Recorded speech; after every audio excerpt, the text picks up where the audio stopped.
of Care Sandwich. Super excited to introduce our upcoming guest, Howie, who works in financing for PI firms. So, PI firms, pay close attention to today because Howie's going to drop down some really good tips on how you can use funding in your law firm. So, hang on while you watch this intro video about Care Sandwich to remind you what the actual show is all about. And we'll bring Howie on stage. See you soon.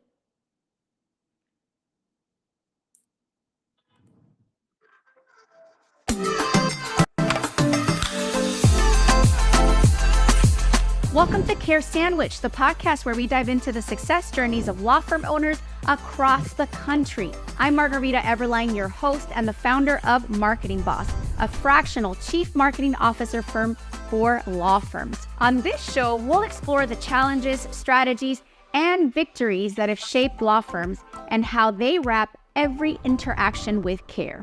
Because we believe that caring isn't just a value, it's a strategy for success. So grab your favorite sandwich, sit back, and let's dig into a conversation filled with insight, inspiration, and of course, a lot of care.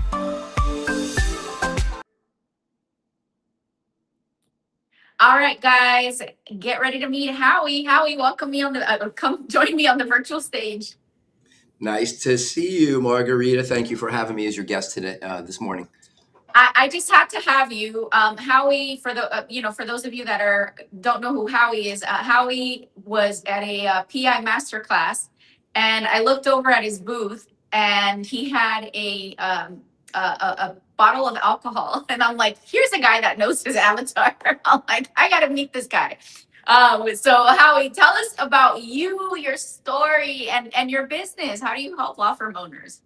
Well, I am the CEO of Capital Financing, and as you can probably see, your viewers can see by my name, I'm a doctor by trade. I practiced for 18 years. I retired in 2014 to focus on my other companies that I run. You met me through, as you said, the conference in Miami, and we are a national innovative plaintiff and case expense financing company that focuses on the personal injury industry, helping plaintiffs as well as law firms. And we've been in this industry for quite some time, since 2010. So what took you from being in the medical space to getting inspired to really do what you do in this other space? It's just a journey. I've always been an entrepreneur at heart. Gotcha. I have always been, I treated personal injury patients, and I've always been somebody that looks to flaws in an industry. And I saw a lot of them as a practicing doctor, and the struggles with the inability to get access to medical care for my own patients back, going all the way back to the 90s and the early 2000s. And I first started out, my first venture outside of practice was building a company called The Injury Specialist that celebrates its 20-year anniversary this year. It's the largest medical legal network probably in the nation. It's been coined the LinkedIn of personal injury. It's a technology platform that's a SaaS model, that it's a B2B where lawyers, physicians of all specialties, imaging centers are all on a platform utilizing and referring to each other. It started out as a simple concept that turned into a vehicle for medical funding. We were the first to offer traditional medical funding back in 2006. We factored receivables for providers and hospitals and ASCs and imaging centers to provide the ability for providers to get paid for when plaintiffs didn't have health insurance. And it was super successful, still is. We're in 40 states now providing this service. It's been scaled quite a bit. And then Capital Financing kind of gave birth through the lawyers asking us to get into plaintiff financing a little bit prior to 2010. And we had to learn about this industry and found it fascinating and realized there was a lot of problems and issues within that industry. And we decided to tackle that the same way we decided to look at improving the ability for plaintiffs to get access to medical care they needed and deserved. And my passion as a doctor is to help people. It's just who I am at my core. So everything we've done has been a a vehicle to help people just in different ways, but also within an industry that I knew very well and intimately for so long. I've been in the industry for 30 years. So when I started looking at plaintiff financing, it was another opportunity to or solve some of the issues that we saw within the industry, which is what we set out to do. And we've been doing that now for 16 years in different financial models. Wow. So walk us through how attorneys can get in touch with you for help with financing, whether it's for the plaintiff or for the cases themselves. What does that look like? Well, I'm out there. I'm all over the country. I'm on the road quite a bit. I go to a lot of conferences. I probably go to around 20 to 23 conferences a year. So we are offering our financial services to plaintiffs as well as law firms. From case expense financing is really what I mean by the law firms in general. We are at every type of conference, from state associations to national conferences. So people know me pretty well through the industry. Thank God for podcasts. My names have been out there with podcasts, but the best way to reach me is our website at injuryfinancing.com. That's a great way to find me, or my email address, Howie at injuryfinancing.com. Can you share a story with us about how plaintiff financing maybe helped a case that just stands out in your mind where Sure. you were involved? Sure. So a little background. When we got into this industry, it was the Wild Wild West. And the problem within the industry, and a true entrepreneur, which I like to consider myself, is really finding the problems in an industry and coming up with solutions. And, when we came into this industry, it was notorious for very high interest rates, and where plaintiffs would borrow money. And by the time it was repaid back, the rates and the payoff was extraordinary. It made it almost near impossible to settle cases. So my attempt, or my introduction to the market, was coming up with a better model for the plaintiffs that would turn the industry on its head. And it was disrupting the industry. I was not well received by the industry when I came out of the gate. I was told I'd be out of business in 6 months, and here we are 16 years later. But the model that we set out to do was create a cap model, an interest model, where the interest would terminate instead of compound on a monthly basis for years. It was a predictable end result that protected the plaintiff if cases took longer. And we capped it at 12 months, which still to this day, I've never seen. There are companies nationally, Margarita, that cap their interest in 2 or 3 years, but nobody at 12 months. So for an example, in a story, you mentioned a story. Well, I had a lawyer recently sought out my services for plaintiff financing because his client was struggling financially and needed an advance against future proceeds of his case, which is essentially is what we do on the plaintiff financing side. And the client needed a significant amount of money to pay his bills and live on a day-to-day basis. The lawyer used me as a strategy, the strategy that he needed more time to nurture the case, to build the case. He needed to go through mediation. And the client was struggling financially and wanted to settle the case sooner. But the lawyer knew that the case was worth a lot more if he just had more time. Yep. So by me getting involved in providing an advance against future proceeds of the client's settlement, the client was able to pay their bills. They were no longer under stress, and it gave the lawyer the freedom to now work on the case for a longer period of time. The end result was another 6 figures to that case that the lawyer was able to successfully attain from the insurance company. How that benefited everybody was that client certainly benefited because there was a higher settlement. So they're more financially secure now. The lawyer obviously benefited. Everybody won in that case except the insurance company. So we're proud to say that we were a helpful resource, and that's what we do every day.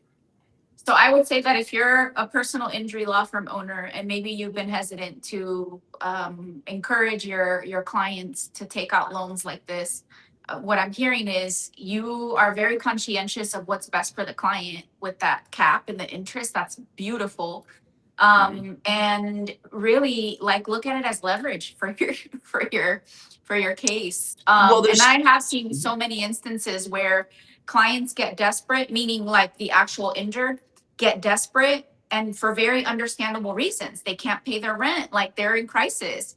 And cases are unfortunately settled way too soon, and they don't have to be. Yeah, I mean, law firms typically don't advocate what we do. They don't want their clients taking money, and I Exactly. 100% agree. Yeah. You're right. Everything you said was correct. We actually call ourselves a plaintiff friendly option, and we're proud of that. We do a lot of things that are unique to the industry, to the competition. I mean, there's a lot of people within our space. It's very crowded, so our separation is really by being a more affordable model for their client that doesn't create an impediment at the end of the case. And there's other things that we do that we like to call ourselves a partner to law firms. We don't want to just be considered a financing company. I really try to be more of a consultant type of approach and build that relationship with the law firm. And I don't think that's typically done so much within the industry. It's very transactional. It's very different from our company and how we operate and we look at things. So I do care about the client. I do care about the outcome. I do care about doing it the right way. And if there is lawyers that are listening to this, they've all been exposed to companies that are doing this and they don't, again, advocate it. But if you're going to allow the client to go that route, why allow them to work with somebody that is potentially going to cost them more money at the end of the case? And at the same time, there's some other attractive features that we do that are unique, that stand out to the people that use us, the law firms that utilize us for their clients, that they really appreciate that we go over and beyond the normal transactional process that moves through through for the clients. So I'm proud of that. And I'm even more proud of our case financing, which has really been just taken over the industry. And I'm asked to speak and be on podcasts just on that subject alone. So Yeah. yeah, we're making some big impacts in this industry, Margarita, and the fact that I retired, now 12 years ago, my goal is to impact as many law firms and people as I can with the things that we do.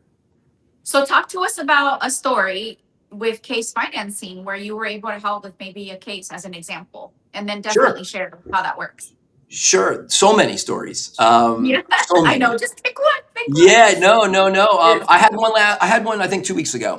Very well known lawyer in Georgia. I'm in Atlanta, and he's very well known. He's actually now he's probably the most well known med mal birth trauma lawyer in Georgia, and he had cash flow issues, and he was referred to me. And cash flow is a really common problem within the contingency law firms, and it's not talked about. Contingency lawyers typically, Margarita, talk about their settlements, their verdicts, how many cases they have, how many new clients they have. It's always about the wins, but nobody really talks about the business side.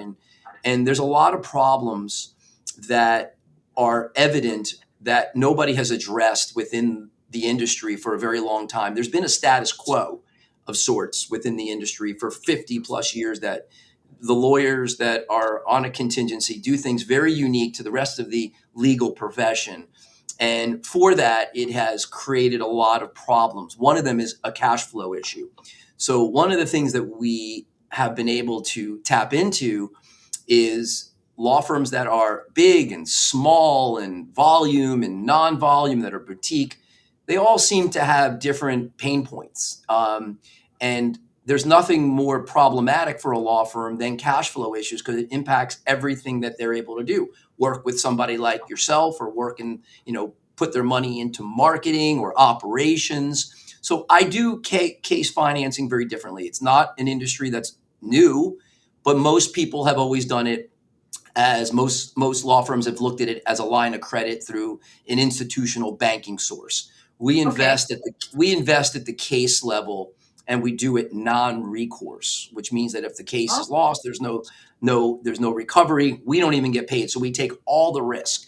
And because we invest at the case level, it doesn't matter how many years the law firm has been in business. We're not looking at the lawyer themselves and their background. It's really case specific. So this particular lawyer that we got in touch with has a very boutique practice, but high value cases, 7 to 8 figure settlement cases, but they don't settle for a long time. And he was running into some problems with his cash flow, with expenses and things of that nature. And he needed to make his overhead. He couldn't make his payroll. In 25 years, The lawyer never had that experience before. And when he got wind of what I was doing, he really was interested in seeing what I can do for him. And I explained the model, the uniqueness to it. And one of the things that I do and I've created within my model is the ability to look at the collective cases of the law firms, how much money that they have across all of their cases. So this lawyer had 30 cases, but he has $2 million of his own money and a line of credit all within the cases. So Wow. that's a lot of money that's out there that's not, he can't get it back until these cases settle. And with the fact that these take so many years to settle, it perpetuates the problem. So what I was able to do is look at some of his cases, individual cases, not portfolio, but individual cases. And then by such, he actually sent me a ledger of the expenses that he already had written checks and put into the cases already. And this particular case that we started with had over $100,000 of his own money tied up in that case that he couldn't get back. So what he did was he sent me a ledger of that case, and my staff was able to review the case, and we immediately reimbursed his law firm $50,000 within 48 hours. He had a check wired to him, money wired to him of $50,000, which completely blew him away. He had never seen anything like this before because there is nothing like this that we've had. There's nobody doing this. So we were able to take a lawyer in a very dire situation, wire the money where he was able to cover his overhead.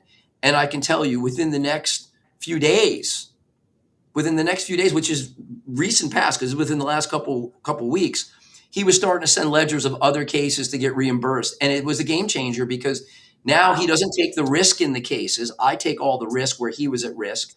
His money is now coming back to him. The capital comes back where he can use it in any capacity that he chose now, whether it be the marketing, whether it be operations and paying his staff. But I gave him breathing room. And it really was a game changer for this particular firm, like it is for other firms as well. It's a strategy that they have never thought of before.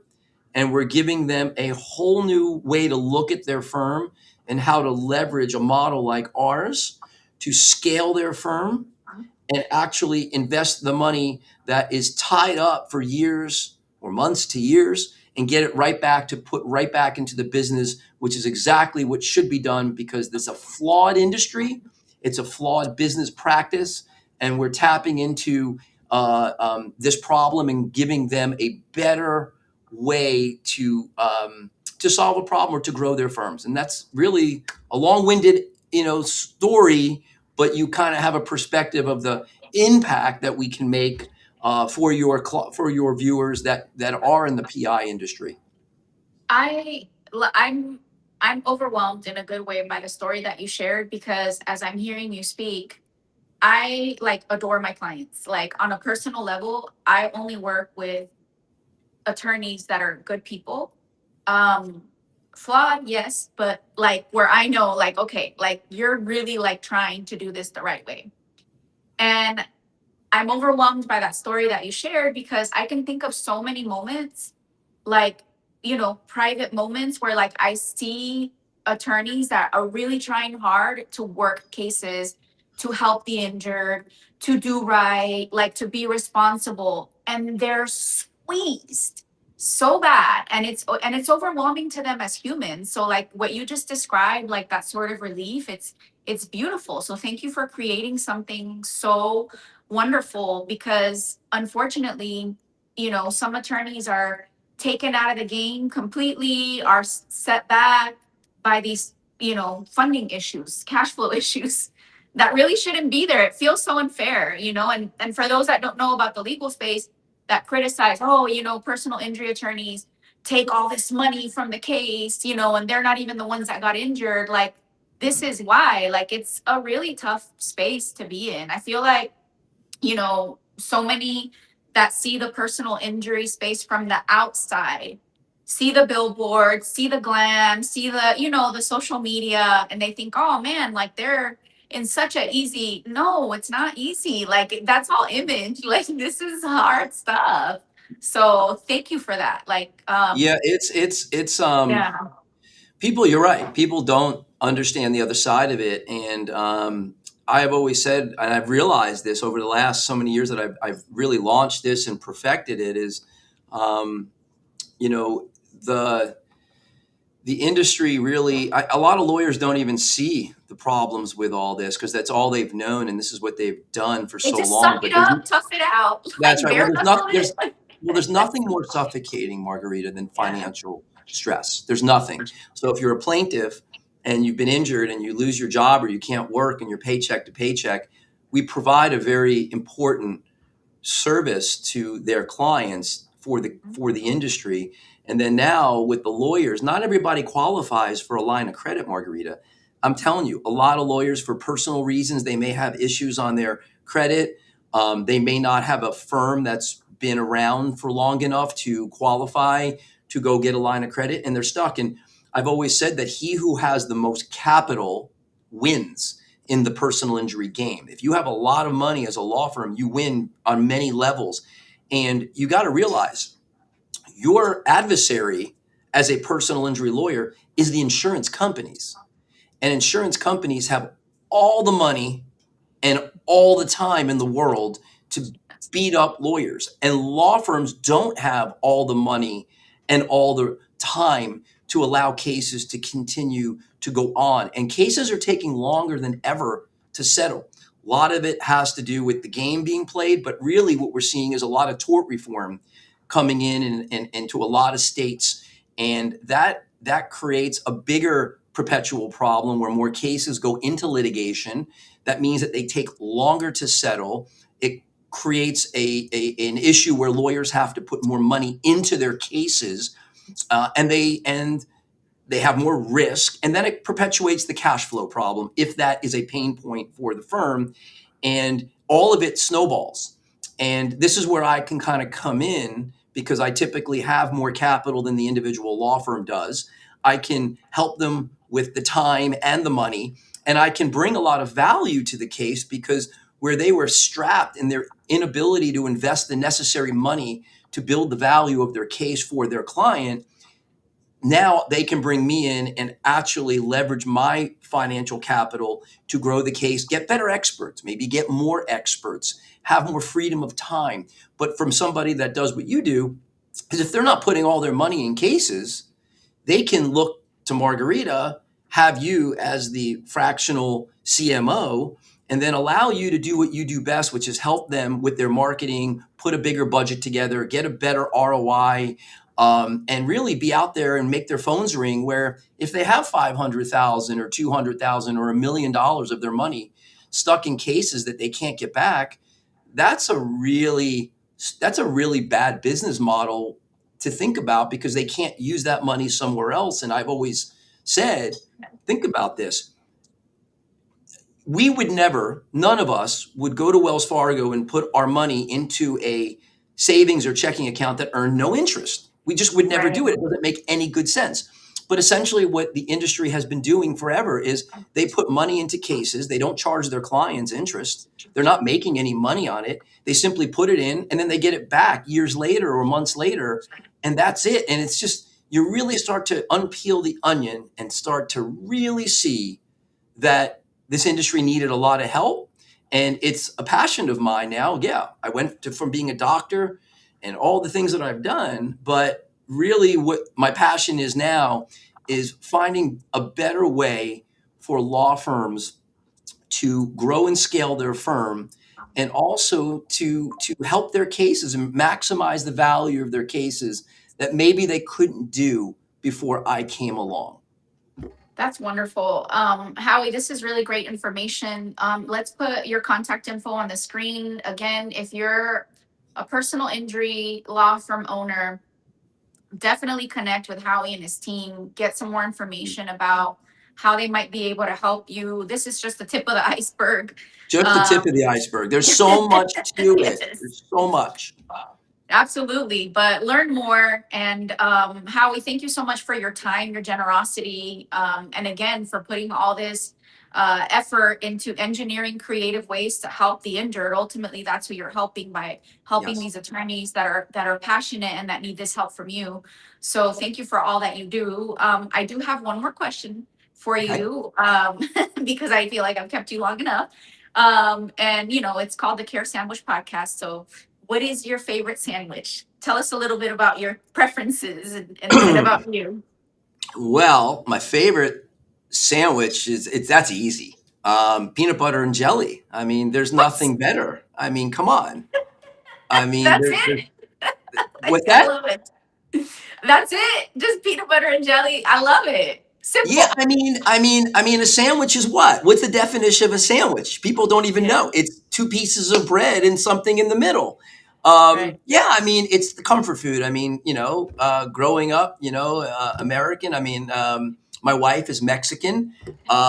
She always thought that the peanut butter and jelly was disgusting until she was pregnant with our first daughter, and I caught her eating a peanut butter and jelly sandwich when I came home from work one day, Your and I walked into the genetics. kitchen. Your genetics made her do that. Right, right, right. Well, I walked Awesome. into the kitchen, Margarita, and there she was. She was not expecting me to come home for lunch during the day, and I came home, and there she was in the kitchen eating a peanut butter and jelly sandwich. And I'm proud to say she's never had one since. But yeah, I mean, if you were going to give me a sandwich and say what would you like? I mean, the go-to has got to be the peanut butter and jelly, and it's got to be grape jelly also, and it's got Yeah. to be certain types of peanut butter too. It just can't be any peanut butter and any jelly. Okay, awesome. Well, there you have it, folks. His favorite sandwich. Send him a good care package with good quality ingredients, and he'll give you a special price. Anyway, just kidding. All right. Howie, you've been wonderful. I'll see you backstage. Those of you that are listening, get in touch. Don't be shy. Just get some more information and get that funding that you need to help the injured. We'll see you on the next episode of Care Sandwich.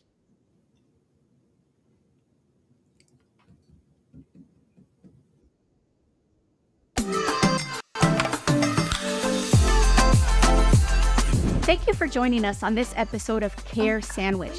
Remember, the way we care for our clients, our teams, and ourselves can make all the difference in our success. Until next time, keep caring, keep growing, and I'll see you on the next episode of Care Sandwich.